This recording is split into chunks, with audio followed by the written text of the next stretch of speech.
What is up, everybody? Welcome to Pop Culture Philosophers, and welcome to the very last show of 2023 for us here at Pop Culture Philosophers, in particular PCP Movie Night, and we are ending Holiday Horrorfest tonight with one of the rare New Year's themed slasher films. There's Terror Train, there's this one, and I can't think for the life of me of anything else. However, tonight we're talking about New Year's Evil. So happy New Year's, everybody. Get your champagne ready. Get your gold and black decorations. Get your best evening attire on, and let's go to some sleazy bars and let's go clubbing with new wave radio sensation Blaze. Speaking of blazing, it's Jelani. What is up, my man? What's up, station? Happy New Year-ish. Happy New Year-ish. Yeah. Close enough, right? We're close. Close enough. It's the end of the year, baby. Yeah. One of the reasons why we're doing this movie is because last year, this gentleman was kind enough to send it to me for Christmas. So let's bring in the one and the only Perry. What is up, my man? Hey, hello. Happy pre-New Year's Eve, you know? Yeah, that works. Happy pre-New Year's Eve. Yeah. Let's just act like it's New Year's, right? Like we're from Happy New Year's. Happy New Year. Happy New Year's. Yeah. All right. Also, we are here with Brooks. Brooks is here. What's up? What's up? So, You doing good? Yeah, pretty good. Nice. We also got the man, the myth, the legend himself.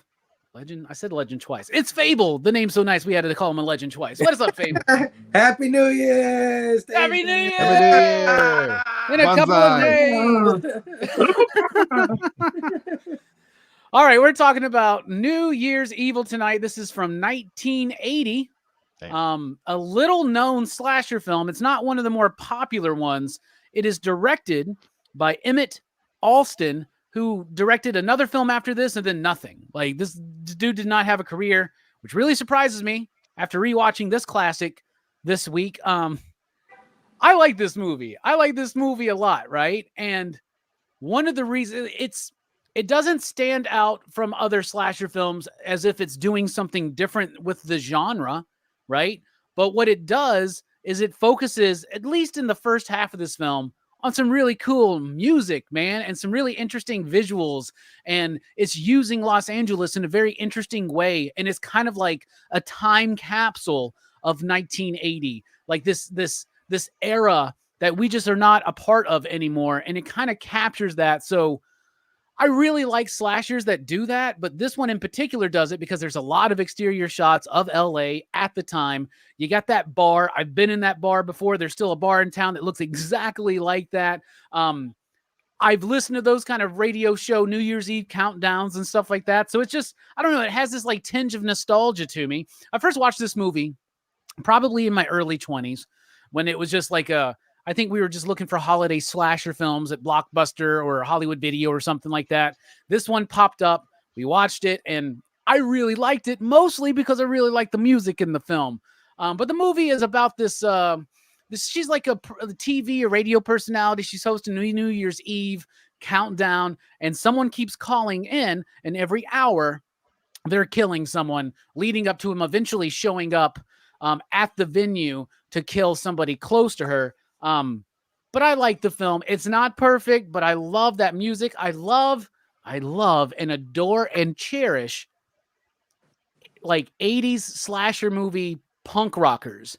Like in all of these movies where they have like punk rockers, they're the most like cliche, not how they really act. Like, but at the same time, it's just fun. Like this starts with those dudes driving down the street like they're the damn Neutrinos or whatever from TMNT, man. And they're just like hollering at people putting each other's fingers in each other's mouths and shit. Just, acting all kinds of crazy, especially in the crack-infested streets of 1980s Los Angeles. Speaking of crack-infested streets, Jelani, first time watching, what did you think about New Year's Evil? It was goofy. It was a goofy horror slasher film. It's one of those movies where I was just like laughing the entire time, but like laughing in a good way kind of situation. Guys, it's like Bruce Jenner is running around killing people. It's the funniest damn thing. No, it's supposed to call her Caitlyn, but that's Bruce Jenner with the hair and everything, running around in a tracksuit with a mustache, with hair, killing people. It is the wildest movie, and I'm like, oh my goodness, it's got a small body count.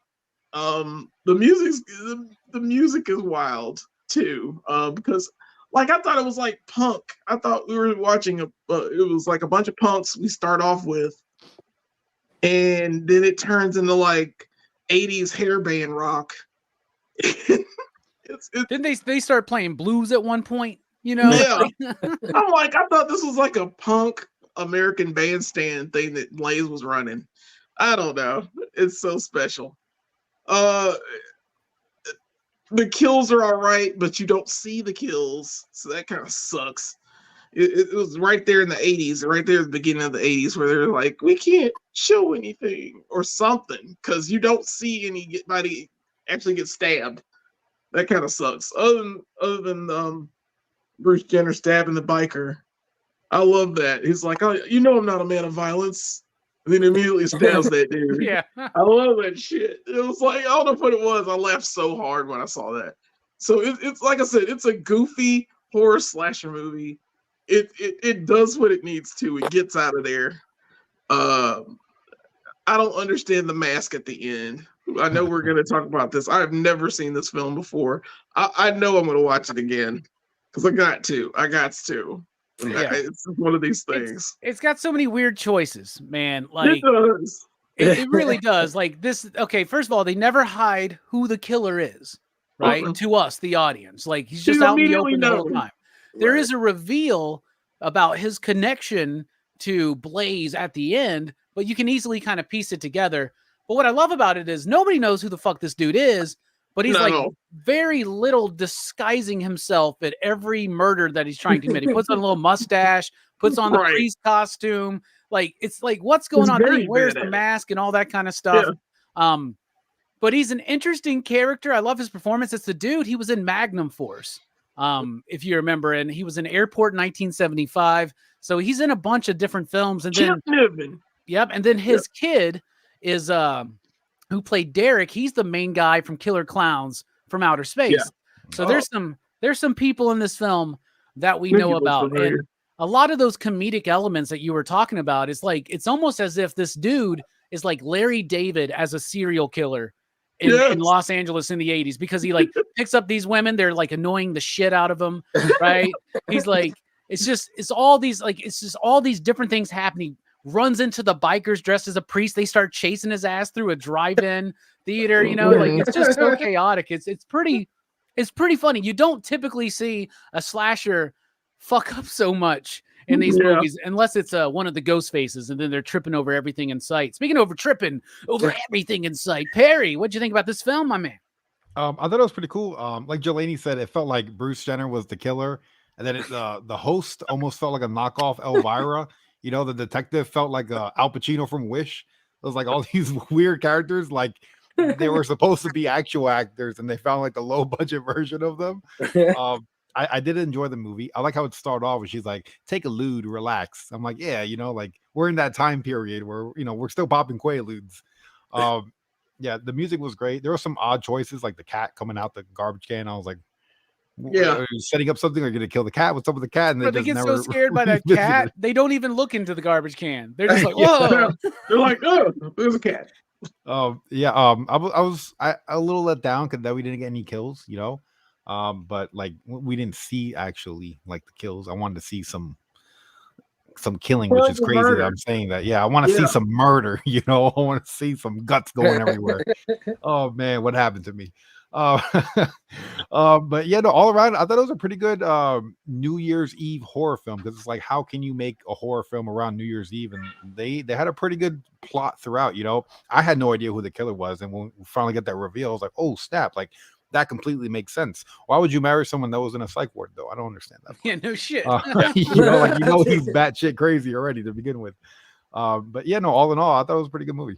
Love is love, Perry. You know, even behind those padded walls, right? Speaking of padded walls and loving yourself, Brooks, what'd you think about this film? I thought it was all right. Like, there are aspects of this movie that I really do like. Particularly the killer, the guy who plays the killer's performance, I thought was pretty good. But it is a very basic slasher type movie. The premise is kind of neat. The idea that he's killing like one person for every hour that it becomes New Year's, like I guess across the whole entire United States time zone scale. But like I saw like a reveal, the husband reveal, like coming from the beginning. I'm like, as soon as he's like, he calls her and he has the voice thing, like he would only do that if you didn't want her to know, like if she would recognize his voice, So it's still pretty entertaining though, for being like a fun holiday themed slasher movie. It has a lot of decent kind of comedic bits to it too. So it's not too great, but not too bad either. Yeah, speaking of not too great, not too bad, and decently comedic, Fable, why don't you tell us what you thought about this film? Oh, man, another one of these weird stretch movies, man.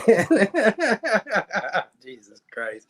I'm watching this thing, freaking New Year's Eve party in a psych ward, people dancing around like zombies, this kid who just has this incredibly hard time cutting lace. He was just like... Yeah, he's having a hard time. A lady getting killed with a bag of weed, which was a plus in my book. I'm not. That's my favorite kill in the movie. That's the best kill. Death by weed. This is the one time weed killed somebody. But at least you went out like Colombia. Yeah, it's from Colombia. But like Robbie said, earlier, yeah, sure. In the middle of the movie, I'm trying to kill people on this time zone thing. Let me get chased by a biker gang. Why not? Let's throw everything off. So, this is reminds me of like Martin or Fade to Black or one of these movies where the killer is this like haphazard guy who has disguises and stuff. And it's not really my jam, but I will tell you this: I enjoyed this one more than those, and mostly because of the killer. I thought he put in a really cool performance. It was goofy, like Jelani said, but I like that about him. He reminds me, who he remind me of? Not Jenner. He reminds me of the guy from Reanimator. I thought it was Jeffrey Combs. Yeah, Jeffrey Combs? Reminds me of Jeffrey Combs, like the way he's acting. Really? In the movie. So yeah, I enjoyed it mostly because of his performance. But yeah, this thing is a weird stretch all around. Fable, I'm just saying, man. I know that you're saying all this stuff, but just don't be surprised when next week we tune into Fable's show and he's wearing that tracksuit that dude is wearing at the end of this fucking film, man. Yeah. I'm looking forward to that. All right, this movie's got a pretty solid cast. We've already highlighted one in particular, but hell, Jelani, what's a performance you want to highlight as being a standout? I'm not gonna take him, so I'm gonna leave him for you guys. He's too awesome. I'm gonna give him, but yeah, y'all know me. I'm gonna pick the girl that was like in the car. Yeah. Oh, you stole with mine. her titty I was coming gonna When he stole the car, I was like, yeah, she's my favorite character in this movie. Where are the fucking keys? They're in the fucking ignition, dude. Like, Take the car. She didn't get out or anything. I'm like, the doors were unlocked. He's holding a knife. It's not like he's gonna shoot you. Get the hell out of that car. But like, oh man, the fact she lives, like she runs away and hides, because he's got to be like the goofiest killer. Yeah. Like he's just so dumb. He's like walking around in the stadium tapping the knife, like dragging, and she's like hiding clearly in front of him. Like in front of him, he will walk to her and like midnight stab the end. But like, I don't know. I liked her and I liked her boobs. That's all I got for you, man. Because all the other characters are so just one note craziness. Even Blaze is like, I don't know. I'm not getting into those. I'm just saying I liked her the most because boobies. Well, I'll tell you what. Two things that would have made this movie really slap and probably more memorable to a lot of people would be more, say, nudity and more gory kills. Yeah. 100%. Both of those things are required for horror slashers. If you're gonna do a horror slasher, you show me some tits and kill somebody. I'm really about that life. Yeah. And it's I mean, it's not hard to do. It's real. I mean, it's an 80s slasher movie. Just do it. So I don't know. Maybe the You're like morality. Shia LaBeouf. Just fucking do it. Just do it. Just do it. All right, Perry, what about you? What's a performance you want to highlight? I gotta say, one of the most memorable performances was very short. Is when they go into the convenience store and we get the guy working at the counter, and he goes, "You're welcome. Happy New Year." Happy New Year. He just fucking stares at him. So awkward, dude. It was Yeah. so weird. I rewind that bit. I was like, "This guy is so bizarre. Why did they?" That was leave this one in? take. Yeah. Why One would they take. leave that in? Dude, I that thought was such a awesome. weird bit, dude. Because I was like, "What's going on here?" He's just so fucking awkward. And we've all had those interactions with somebody at the liquor store, right? Happy New Year. Like that pause was just Yeah. so weird. You're just staring. Happy New I'm like, Year. are we gonna revisit this guy? Nope, one and done. Nope. I was like, all right. Never No. again.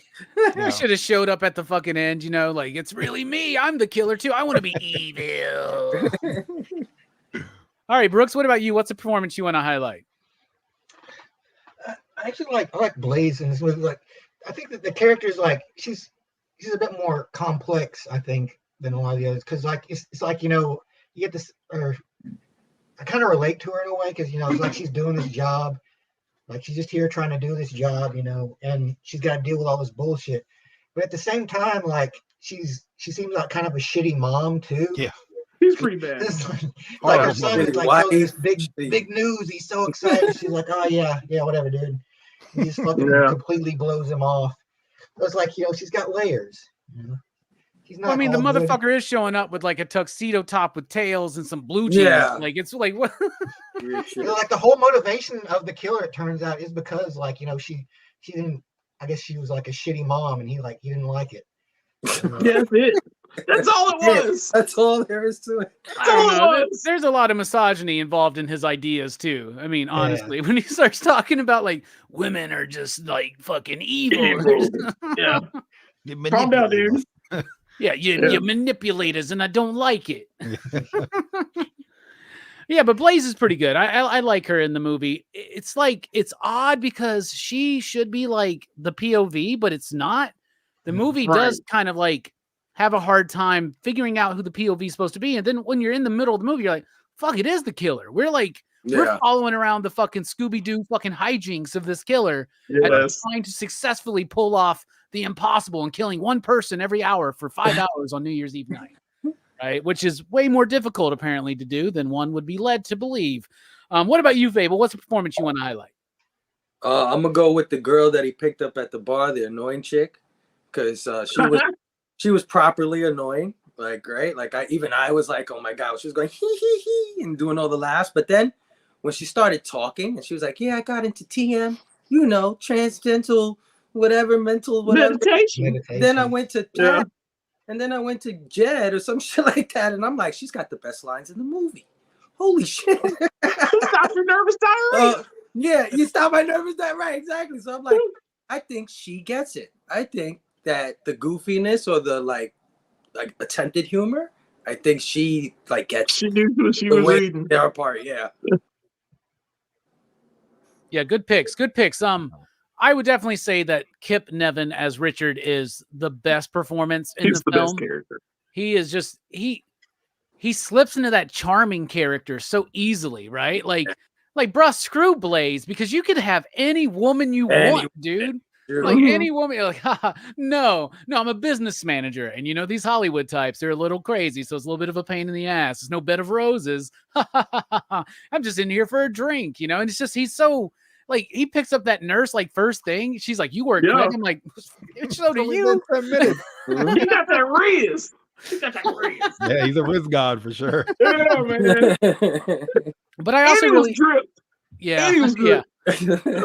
I also wanted to talk about Grant Kramer as Derek, the son, who's in this movie, and you're like, okay, is he supposed to be a red herring? Because we know who the killer is, So what's going on there? And then the big reveal, of course, that he kind of takes over his father's mission at the end of the night and allegedly may have successfully killed his mother as the clock strikes midnight in Hawaii. Like the last effort, right? That chick got away, man. If she could get away from being hung in an elevator, she can get away from anything. Which I don't know, man. Biggest letdown. I wanted that elevator to come down. I wanted her to squish. I love the dudes. Immediately assumed she's dead. I was like, oh yeah, she's gone. He killed her. Yeah, I think he did. I think he does. But I love the couple that's in the elevator and that they're just like drunk and passed out. The dude's like, some wild shit going on with this elevator, man. Like, meanwhile, he doesn't have a shirt on, and he's talking about how weird shit is. Yeah. Well, it's New York. It's not New York. It's New Year's in LA. So, yeah. Why not? Let's talk about the style and structure of the film. Jelani, what do you think about it? It's paced all right. It's mercifully short. I do like that.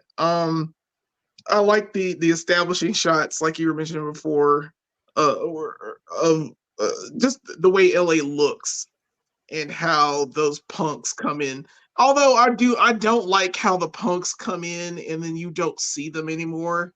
Right. I really thought that they were, like I was saying before, I was talking to you guys before, that I really thought he would die. I thought they would die because they were super annoying and all this stuff. And I'm like, in every slasher movie, why would you even introduce these people if they're not going to die or be a part of what's going on? Right. So it's kind of weird that they weren't incorporated into the rest of this for it to be a beginning. And you're right about the POV kind of character. Even though we are following the killer, it does feel awkward and shaky at times of who you're trying to watch, who you're watching, or what you're trying to get involved with. I mean, it would have been nice just for him to start. That would have been awesome just to begin the movie with him. Or he's like, I don't know, he's in a car, sees these kids, and then does something, I don't know, or runs them off the road, or does something, and you just start the movie just off. Like, hey, but of course it's not midnight. So, although that would have been cool, you might as well go ahead and kill a car full of kids at midnight at the beginning of the movie. And then you're like, New Year's Evil, So it's stuff like that. I thought the music was odd to go with this. I know we're going to talk about the music, but it adds to the pacing of it because they're repeating that beginning song like a lot. So it like goes into different places. What's a low budget film? You pay somebody to write a theme song, you're gonna fucking use it. But there's a moment where like they play that thing 3 times in like 15 fucking minutes. Yeah. And the band plays it like all the way through. I'm like, God, dog.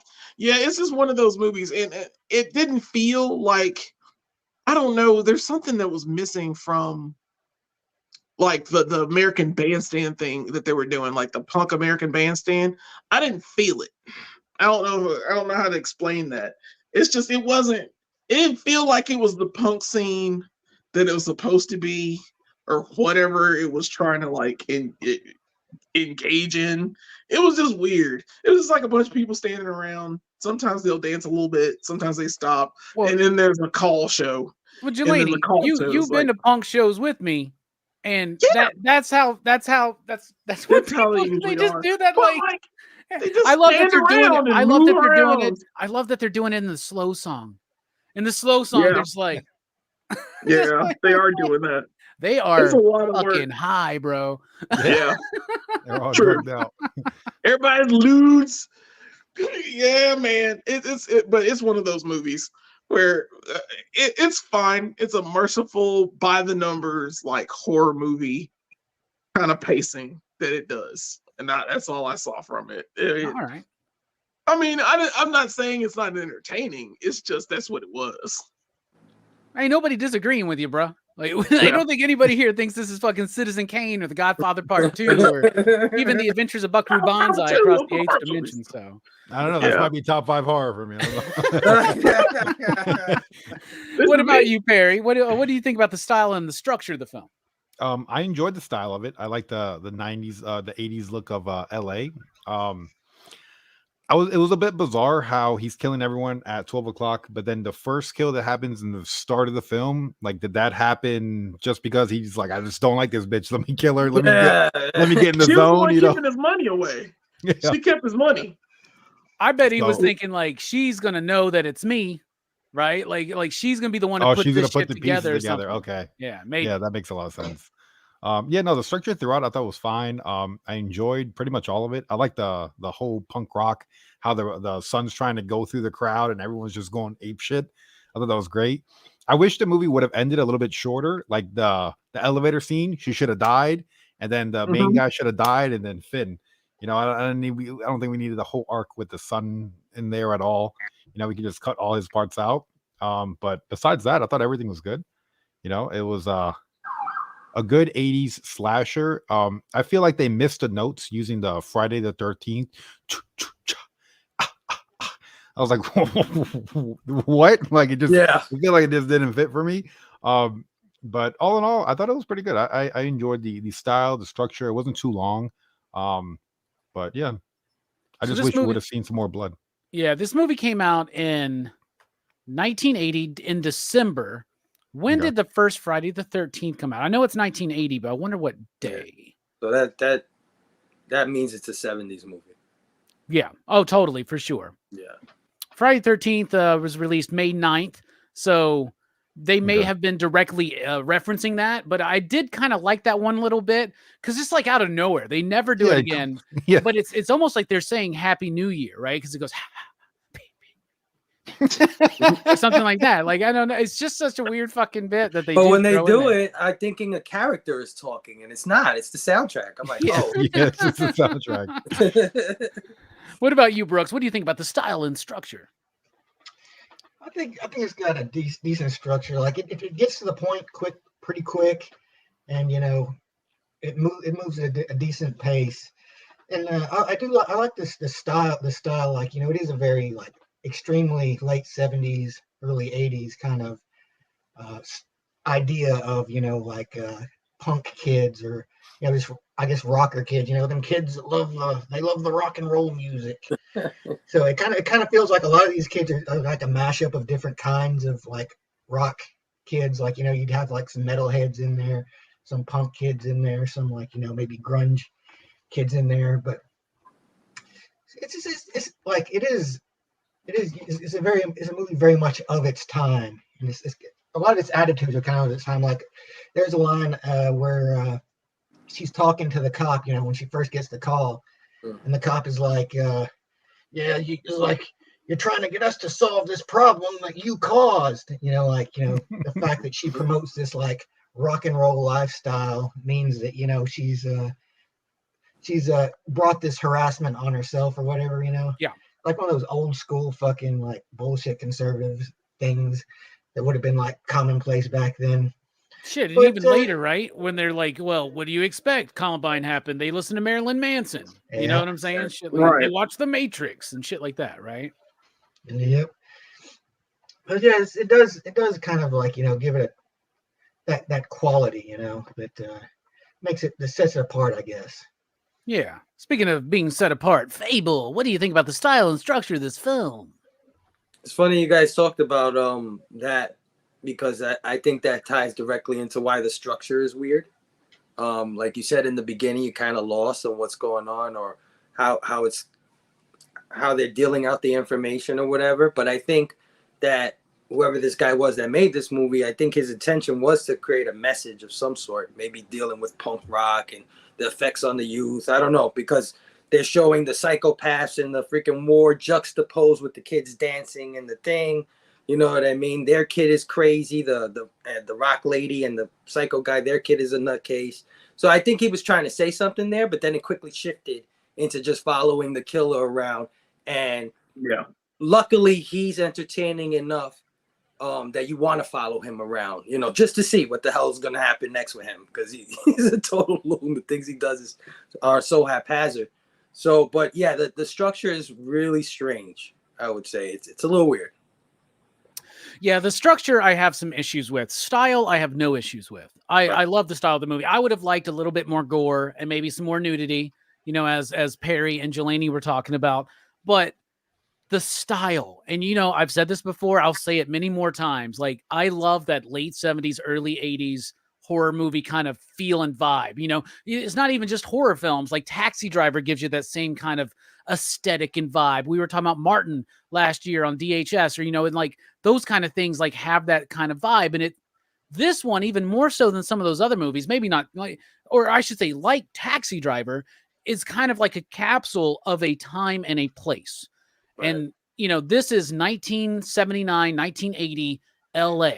And there are landmarks there. And, I'm not super familiar with LA and the landmarks, but I did recognize some things. I just liked seeing those lights, those street lights, the way they glow, the backed up traffic, how like legend. And I looked it up, and that's what that shit was like. I don't know what road that is. I don't think it's Hollywood Boulevard, but wherever they're at with all the cars and the neutrinos are out there, like fucking like flipping off everybody, scaring dudes on motorcycles and shit like that. Like that shit really would happen on the weekend, like especially New Year's Eve or something, like just a bunch of fucking punk ass kids wiling out, on the streets of Los Angeles, where, I mean, let's be honest, Los Angeles is a very interesting town, and it's cool to see it get spotlighted, because usually in these kind of movies, it's like New York or it's Chicago or some bullshit small town made up like Woodsboro or Haddonfield or something like that, right?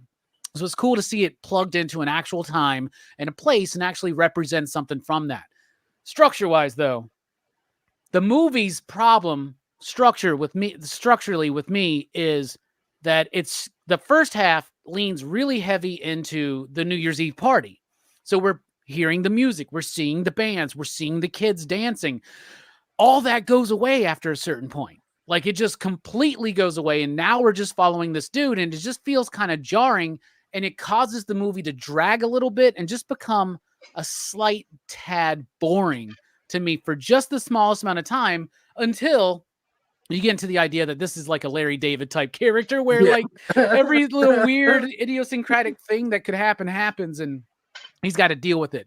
So I think structure is probably one of its biggest issues, but style, I think it's got style like out of the yazoo, if that's what the kids say. No cap. No cap, right? Yeah. No cap on God. That's right. That was a very lit analysis. Yes, thank you. Bet. All right, so let's talk about the music in the film. So it has a score. The score is okay. It's typical for certain things. It sounds like things we saw in Christmas Evil. Sounds like stuff we've heard in Friday the 13th. It sounds a lot like that. But where it really soars is all that new wavy punk rock music that I fucking love. Starting from shining like the light that hits the night and at the stroke of midnight. Bruh, like, and that shit was fire. That's not the song I thought that band was going to be singing. You know what I'm saying? Like, at all. Yeah. No. Like, but I fucking love that song. And then I love the other band. I think they're called like Made in Japan or something, but they had that song Dumb Blondes. Dumb Blondes. Yeah. That song's fucking awesome. That song's hilarious, dude. And that's more of that like rockabilly Ramones type stuff, a little bit more punky. The other guys felt a little bit more like a little bit more medley or something like that. So I love the rock music in this fucking movie. Like, I fucking love it. And it's one of my favorite things. What do you think about the music in this, Jab? Damn. I didn't know you like it that much. I mean, it's all right. Dude. It's like midnight. And you hear it like 3 times in a row sometimes. But it's been cool. Stuck in my head a whole fucking week long. But you do the whole time, and yeah, the score is kind of forgettable because I don't really notice it. It was like it did a thing that Christmas Evil did that was cool, and I forgot where it was again. Because Christmas Evil had that scene where like the music was like there to scare you.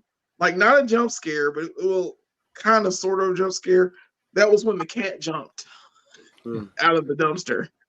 And it had that kind of thing going on. That was fine.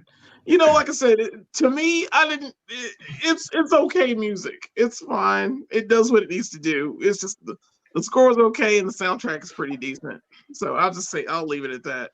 All right. Perry, what do you think about the music? I liked it. I liked they had a band in there that was, playing music throughout the film. I like the intro where they're driving in the car and it's like they're in the car for a good minute and there's the music's playing in the background. I thought that was fire. You mentioned the cat jumping out. It was weird because right before that happened, he was in the dumpster with like a lighter, and they just cut from that. I was like, "Why is he in the dumpster, bro? Why are you in the dumpster waiting? How would you know to follow the trail to the dumpster?" Yeah, he's got this thing where he plants shoes. So once you see the shoe, you just keep going on the bread trail. You just go to the dumpster. Like he did that bit a couple times. Like, what the hell? But no, I thought the music was all around pretty good. I like the band, the song Robbie was singing. I thought that was pretty fire. Then you got the Jason little jingle going on in there. I thought it was pretty good. All in all, I thought it was pretty decent. I like the live band aspect. I feel like more films should have like a live band aspect. It'll make the music, it makes it feel more realistic in a way. Like, yeah, we're jamming out to what they're jamming out to, Yeah, and another thing that does work in this film is, and you see this in other films where, like, when they do these movies, they're usually not playing music on the set. So people are like dancing or whatever. And when you watch these films, sometimes it does bother me where I'm like, they are totally not on beat with the music. No, everybody's on beat with this music. Like the bands, it looks exactly like it's like a music video. It's like, they're actually performing that song. The people are actually oddly in rhythm with it, even though they're doing the Night of the Living Dead. Coked out of their mind, they're looted out, bruh. Another Quaalude, and they'll forget it in the morning, right? So, what about you, Brooks? What do you think about this music? Did you think it was rockin'? It was all right. Thank you. The score was serviceable. Like, it did what it was there to do, and the rock song was like, I didn't love them or hate them really. Like, I thought they were mostly just all right for the most part, like, which is to say, like, I did still enjoy, I enjoy them, but like, I don't remember any of them. Like, I don't remember any of the songs, the rock songs from this movie. Like, I couldn't remember a lyric or a note of them. But I mean, maybe if I watched it again, I might feel differently. But this time, they just didn't pull me in, I guess. There's a line in the Dumb Blonde song that I fucking love that says something. It's like there's nothing in her head, but she's an Einstein in the bed. It's a hard bar. Y'all watch out. 2024, me and Perry starting a punk new wave band called Comics and Cannabis, and we're going to be covering New Year's Evil and Dumb Blondes. So there you go. Speaking of Dumb Blondes, Fable, I know that's a dye job. What'd you think about the music in this hair? I mean,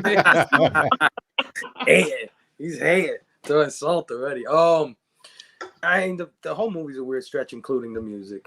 The punk rock stuff is cool. Not my favorite kind of music, but I did enjoy the lyrics to some of those songs. I was listening to the lyrics, and so I was like, oh, that's kind of funny.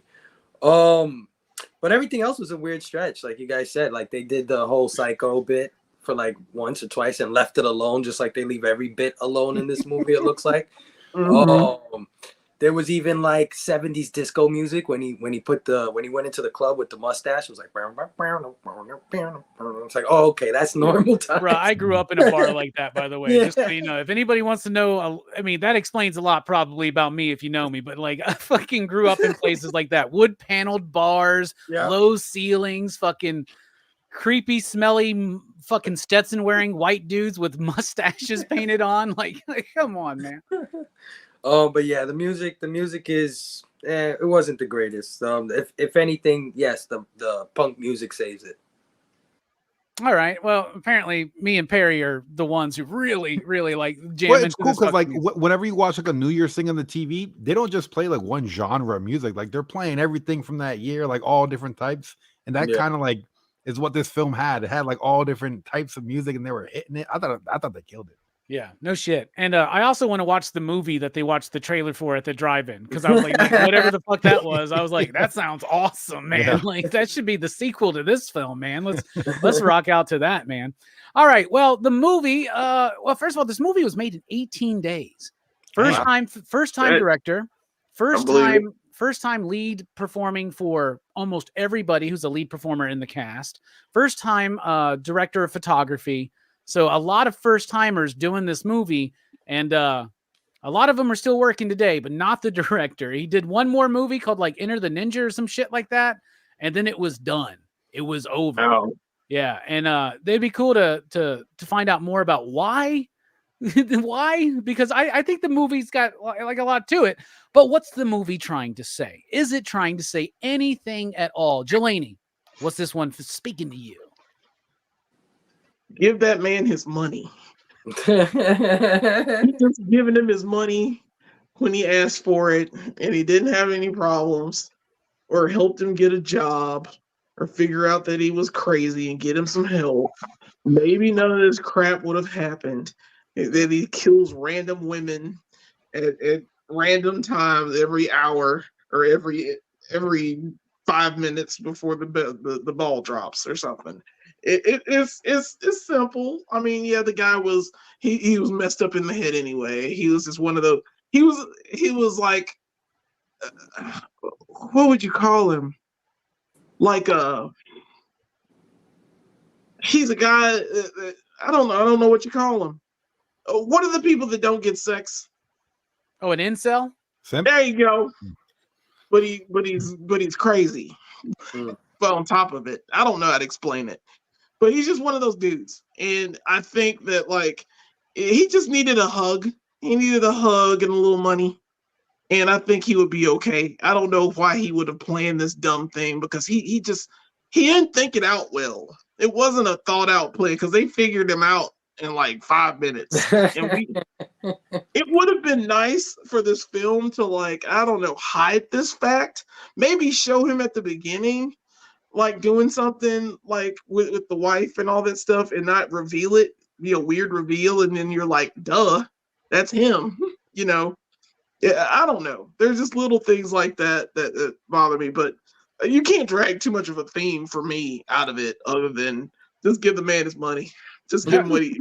I love when he's finally revealing it all to Blaze. He's just so nonchalant about it. He's like, "Oh yeah, I'm the killer. Yeah, it was totally me. Totally me. I'll tell you why. Because I got an allowance. Fuck you." Yeah, he's driving a fucking Mercedes, bro. Come Right. on. Shit, man. Like, bro, you got it What is your good. problem? You can get any woman Tell you me your want, apparently. problems. Like, you got some jumping ass tracksuits that fucking Run DMC you're gonna be jealous of. Like, come on, man. was Come on. clean. Pulled out $100 bill in 1980, which is like $300. Like, go buy mad liquor. Go buy some champagne from this creepy fucking guy at this liquor store. Happy New Year. And Happy New Year. Yeah. Perry, what about you? What's this movie speaking to you, if anything? I guess kind of like maybe pay attention to your family, because it sounded like she didn't pay attention to her son, and then that drove like a wedge in their relationship. And then pay attention to your husband, because like you're going on TV, you're in a hotel room, like you would think he would want to be around, like you don't really know what he's even up to, like what kind of family is that? Like I don't understand. Like if I'm going on TV and I got a hotel room, I want my family there, like we're all going to be celebrating, like yo, we made it, like we're getting it. Right. But no, it just seemed like she was in her own little world. Like your son comes in and tells you, I'm going to be on a TV show. I'm going to do this. I got a role. I got a script. We're going to shoot next week. And you're like, oh, what? How do you not even pay attention for 2 seconds? So it just seemed like she might have had it coming a bit, So no, definitely pay attention to your family, see some signs, because this probably all could have been avoided if you just gave a fuck, Yeah. She did not. 100%. Yeah. What about you, Brooks? What are you pulling from it? Well, the whole family values thing is a big like kind of the theme of this movie. Like the idea, like some people aren't meant to be families. Like how people will start families for the wrong reasons. Like there was like this idea of like celebrities who will like have children for like the publicity it gives them and stuff, and then they'll just like hand them off to a nanny or whatever while they go about doing their stuff, and in the end they end up like with these resentful kids that hardly know them, but are expected to they got to play the part too of the loving child. Yeah. And it messes with people, and this is the same thing with the dude. Like I don't know what kind of job he has or anything, but I mean apparently he's depending on like income from his wife for some reason. Yeah, I think he's a professional employed fucking crazy person. He's just a crazy dude, and she's like, he's sexy. I'm gonna put a ring on that. Yeah. Put on that fake mustache again. Yeah. I want you to put a baby in me, Mr. Crazy Man. Yeah. Shoot the We've been club up. together for like 19 years. I didn't know you were this crazy.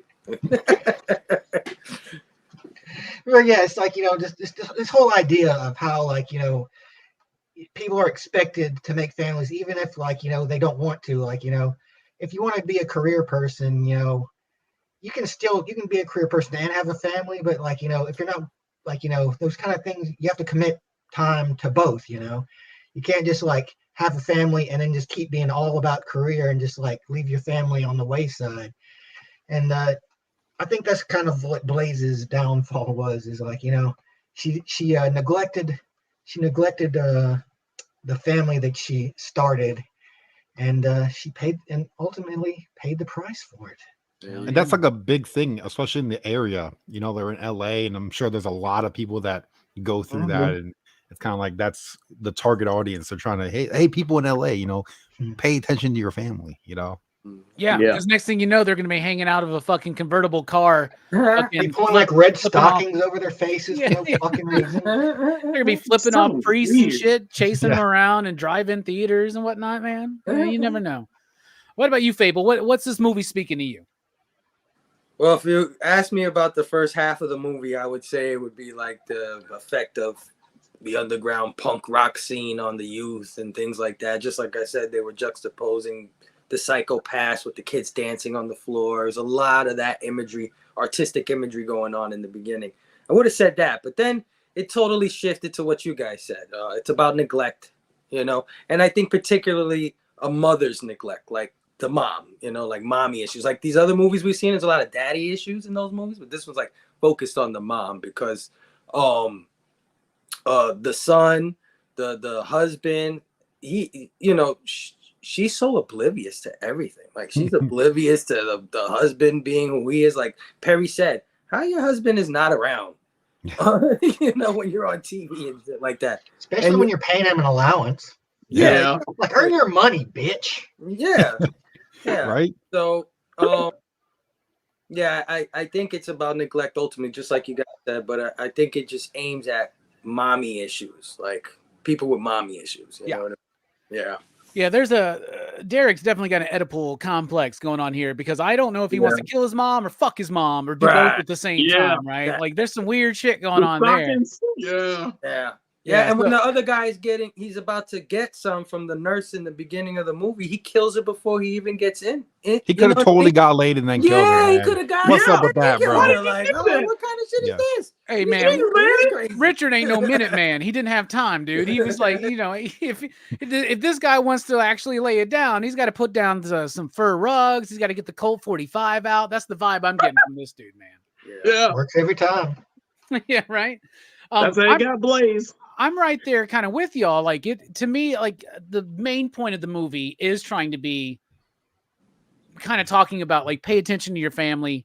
Even if you're a career person, like, you got to pay attention. However, there's a flip side of that where it's about what's the word? The way overboard response to women becoming more empowered. Right?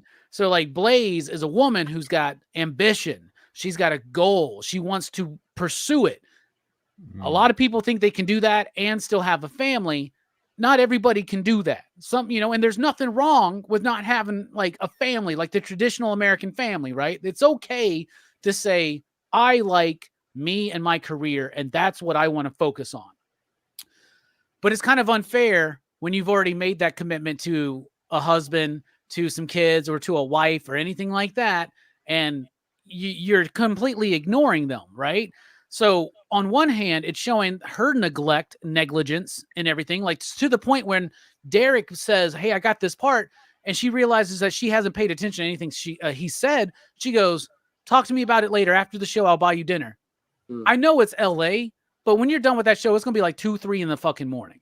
You know what I'm saying? Like, you got a long day ahead of you. And I get it because I'm a dude who's very mission and career oriented, right? And one of the things I learned this year was that I can actually have relationships romantically and professionally and just great friendships and still be like be an ambitious, Yeah. driven person, right? He's You single. can do both. Yeah. You just gotta balance it, right? Balance. And Yeah. spend some time with your kid and your partner before you have this big show. You know, take some time. You know, like before I did this show tonight, I went and spent some time with one of my partners and like just had some nice time just hanging out, snuggling, talking, shit like that. Then I was like, I gotta go. And it's okay. It's all good. And hopefully nobody's coming to murder me tonight, right? But it is also about the over exaggerated response though to it, right? Where the guy now is like talking about how all women are manipulators and they're this and they should be this. And so it's almost as if his response is because this woman doesn't fulfill the specific role that he expects that she should, or that society thinks that she should. They don't like that she's out there on TV. You know, Derek's told me what you do with other men and things like that. She's a personality. She's a TV personality. Today she would be an internet personality, and that's how it is, right? I'd be careful if anybody in my life got worried about me flirting with somebody on a stream when I'm just trying to be like a charming personality or something. It's just content. It's just content. You know? I've been with those. It's just content. Yeah, It's it just, can't be nice. just a gangbang. You know, we promised the chat we were going to do 12 gangbangs this year. So you know, only $4.99. But there is a bit too about, like, for instance, with the detective blaming her, right? So there's a lot of blame placed on Blaze. I don't think she completely earns, especially when he talks about, well, you invite this into your life when you inspire this kind of weird fucking crowd. And that's some bullshit, right? Yeah. So if it is speaking on that youth music culture of the time, I think it's speaking positively for them and against more of the conservative kind of ideas that always, like, we always feel about kids, you know, but they do talk stupid nowadays. I do agree with Joe Corallo on that one. All right. Time to rate real quick. film. Real quick. Yeah. I just wanted to just put this out there. So her being super successful in her position kind of demasculates him and the son in a way, to the point where in order to get back their masculinity, they do this crazy thing where they're committing murder, where he's going to kill a bunch of bitches to almost regain that power back. Yeah. It feels like the son's doing that too. He's like, look, mommy, look what I did. I became a big star and I didn't even use your name. Yeah. And you can't understate the culture aspect of it, because, you know, we're not in that time, we're not living through there, but she's on the cutting edge of a new musical genre, subculture in LA that's popping off, whether it's fueled from drugs, sex, whatever you want to call it, piercings, looking weird, whatever. It's something brand new that people don't understand, and she's at the forefront of it, right? Yeah. So I think a lot of that has to do with, I mean, what I thought the message was going to be, which was, you know, the effect of this culture on the family structure, right? Yeah. I like that it comes from a different place though. Like Perry was talking about, like, these dudes are emasculated by her success, by her ambition and drive. And like, that's really fragile. You know what I'm saying? And it's really fucking stupid. And this dude has no plan. Like, whoever said that, like, I think it was Jelani, he was like, there's no plan. This dude doesn't. Like, Dude, and at the end, I want to he's take like, my son to the Rose Bowl. What? Yeah. No, you're going to jail, dog. Yeah, no, you're going to jump off the building. You're going to jump off the building and kill yourself is what you're going to fucking do, because you don't know what else to do. Chasing cars. And I love too that he shows up wearing that fucking creepy ass mask. He's like, "Oh, I'm so sorry. I didn't mean to scare you." Derek convinced me to. What the fuck are you? What are you doing? And it's just such a poor planning. Like, it took the most buffoonery cop is just like, they're not letting anybody in here. How the fuck this dude get in here, right? Like, yeah, this dude's straight out of Police Academy too, and he was able to figure this shit out. You know what I'm saying? Absolutely. All right, time to rate the film. You out there in the chat, if you've seen New Year's Evil, out of 5 you digs, what do you rate it? Jelani, kick us off here on the panel. I'm gonna watch it again because it's so goofy. It's like he's got to be the dumbest serial killer ever to do it. And it's impressive. It's impressive how dumb he is. Like, he lets that one girl live so she can identify him. It's almost like a genre in the late 70s. Yeah. I swear, the hat killer. It's definitely. I want to do it. This is my job. I can't wait to do it. And I'm like, dude, you can calm down. The real theme is about the power of planning, right? Yeah. And how you like You have to plan these things out. Hey, he was pretty good in that Maybe elevator for, though. like, He a was hitting year those to switches. figure out. what Yeah, the how the fuck hell was he you doing, control- by the way? How you Like, what the control elevator with I the- guess he was a fucking elevator engineer beforehand. He Like, must I have don't been. fucking Because know. he He's was just doing sticking it. screwdrivers in there and He's just shit. Bro, doing he it. was just jamming that shit any way he wanted to. There was no rhyme or reason to it. He was like, None. What does this do? I got it. I know how to control this elevator. He goes over and I licks studied it. for Like, 6 months for this. Like he knew she was gonna be in the elevator for him to do that to begin with. It was very haphazard. Anyhow, I'm gonna watch it again because I need to laugh some more. So I'm gonna give it a 3.5 for me. It's comparable. I think it's better than Christmas Evil, to be honest.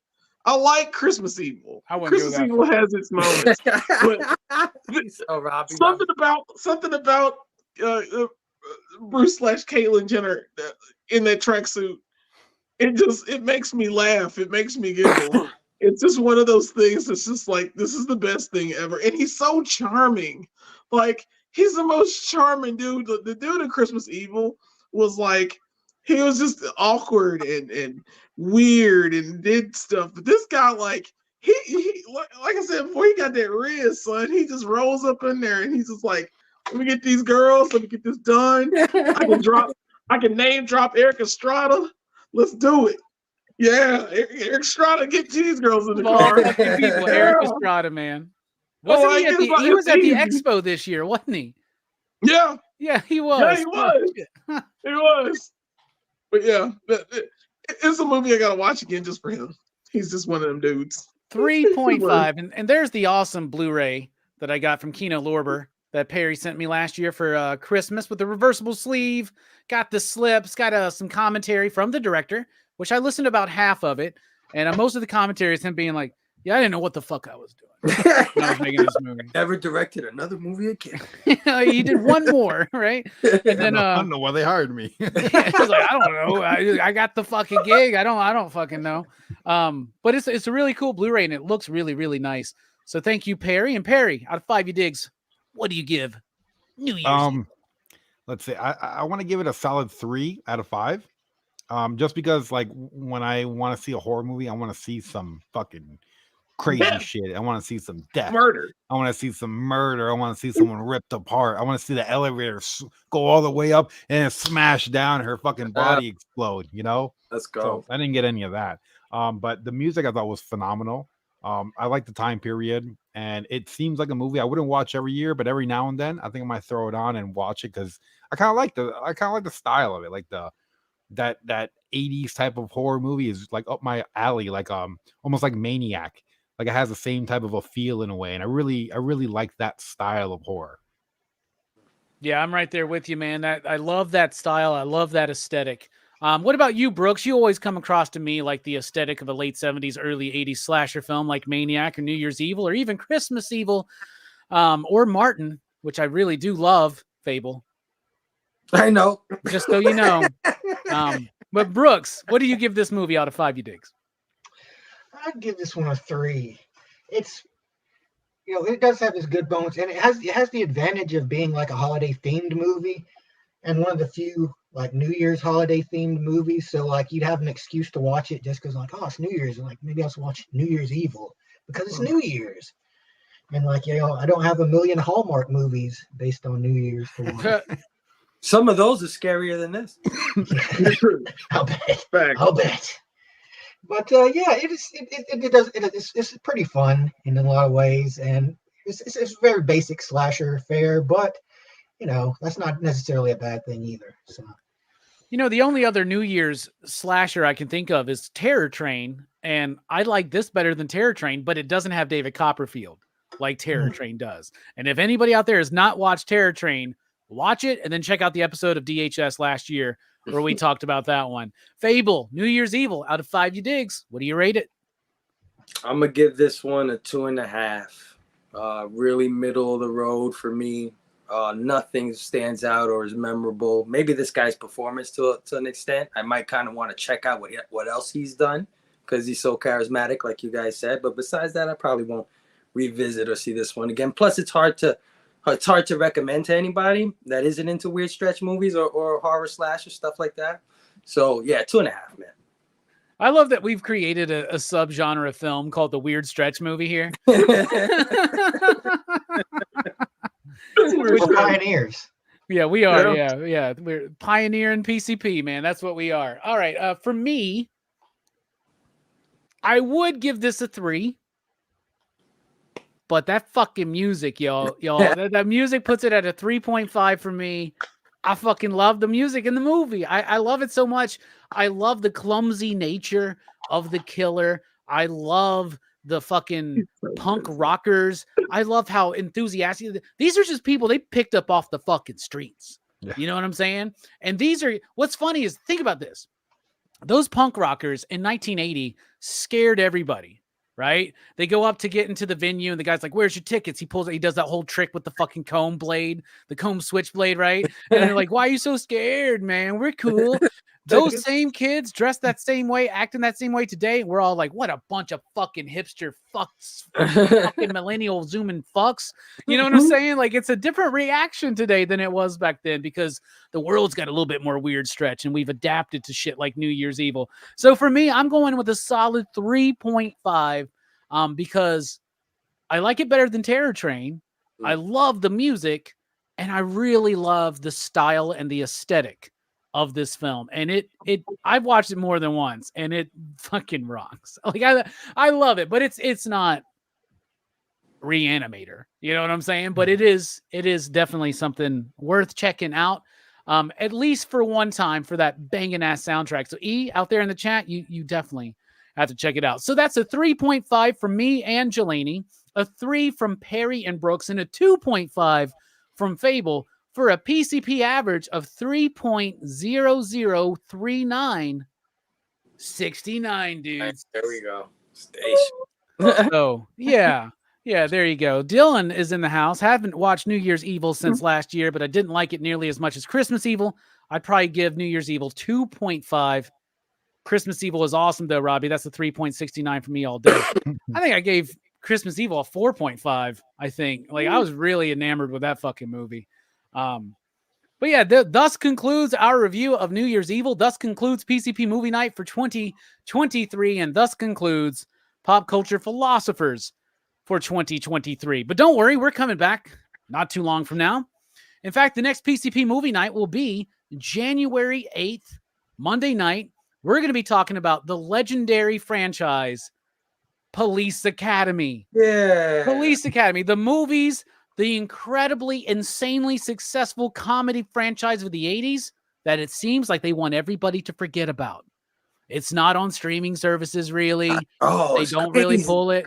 It's so crazy because there was a time when every year there was a Friday the 13th movie and a Police Academy movie. Yeah, those ruled the second half of the fucking 80s in particular with Police Academy. And I can't believe it. And then when I've rewatched the first 2 already, and I was talking to our friend Joe Corallo, who's going to be on that show.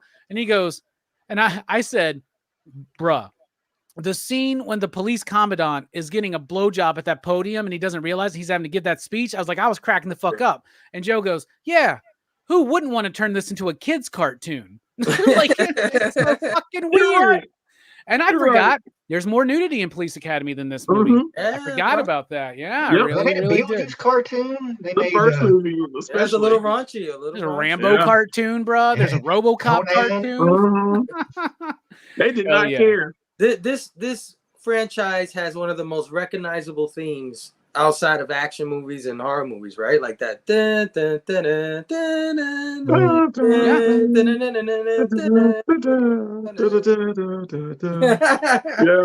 you're right. Yeah, no shit, man. Super, super fun. All right, Jelani, thank you for being here, man. Final thoughts?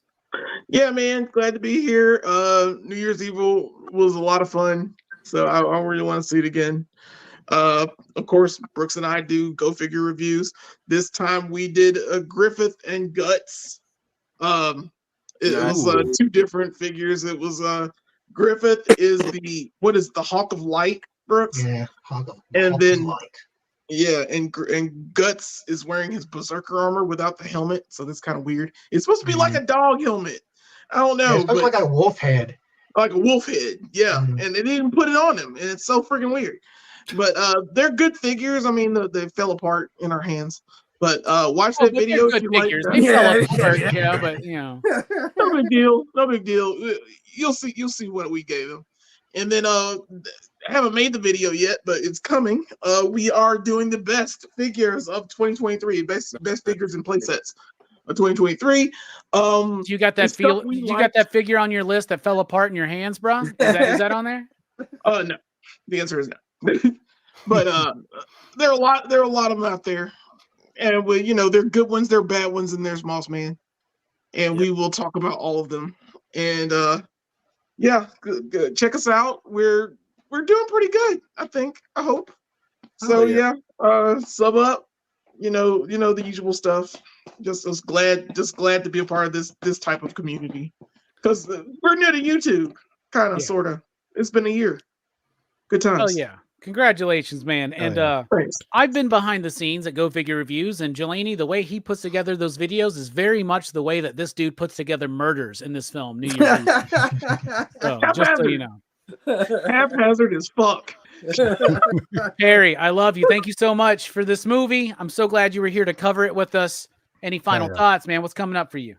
Well, New Year's Evil, awesome film.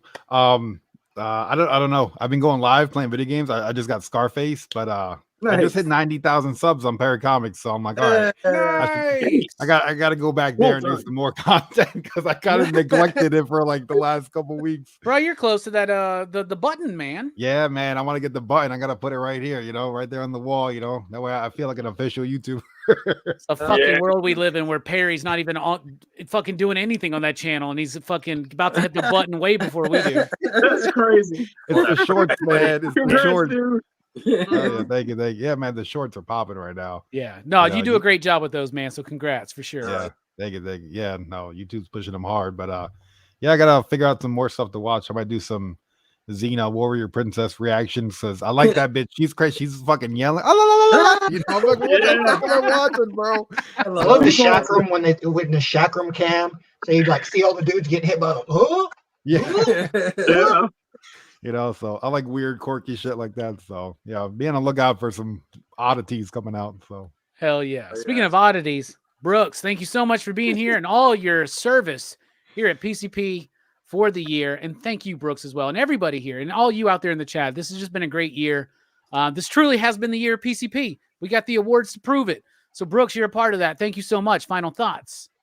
I'll just take this opportunity to wish everybody a happy new year. Zeevil. Oh, damn. Got you. Fuck, we should just end, right? Yeah, I know. I feel like bad luck. Fable, I love you. I'm so proud of you and what you've done. You are the leader of this community, the PCP Army, the Bad Batch, the Backlog Bros. I've heard that maybe you might know what one of those are. I'm not sure, but dude, seeing you go from someone who was almost nervous to be in the chats to someone who is just taking command of this shit, dude. You're like Mahoney in fucking Police Academy. I love you, man. Thank you so much for your support, and thank you so much for being here tonight. Any final thoughts, bro? What you got coming up? Hell yeah. Well, first, if you guys got some time, go check out our Christmas special that we had a week ago. Great episode. It's actually our top viewed video since coming to YouTube. I have more views on that video than I have subs, which is amazing for me, even though see, you need us all to you need to get shit faced on a stream more often. I think so. I think this and this dude, if nobody saw that, this dude is gone. Like halfway through that stream, he's gone, bro. He's almost like I thought he was about to pull a Jelani at Festivus from a few years ago, man. Yeah. Robbie showing off some stuff, and I'm like, let's go. And he's like, what are you rushing me? I'm like, no, let's go. The smartest thing, he was just like, okay, we're ending the show right now because I can't handle it anymore. Oh yeah. Fucking shooting Hennessy, just fucking straight, dude. Like like it's 2002, right? I was throwing it.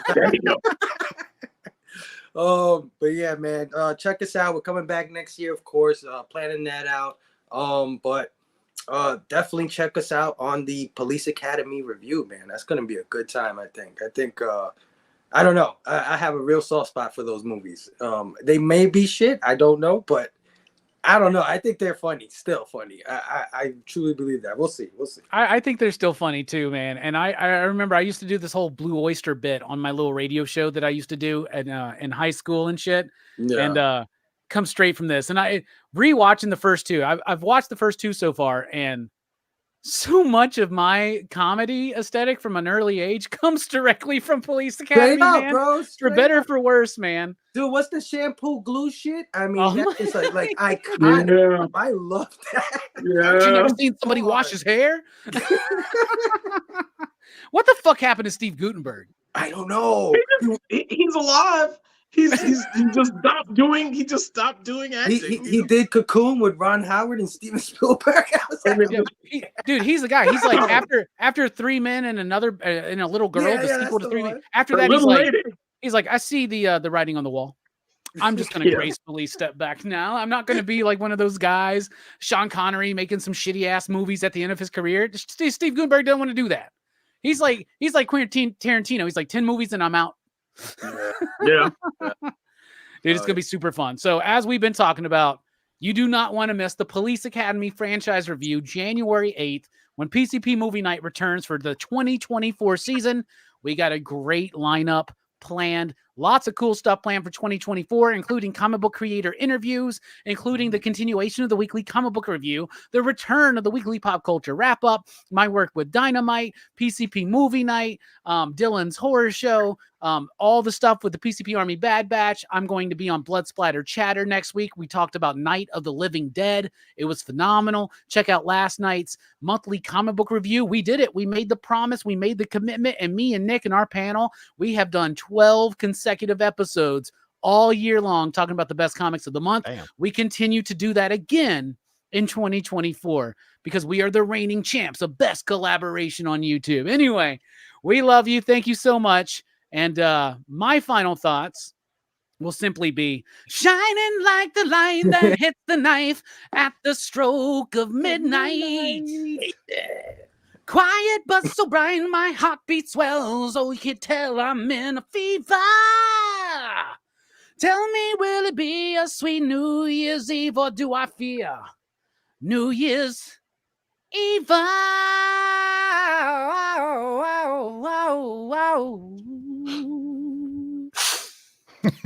Okay. Don't push.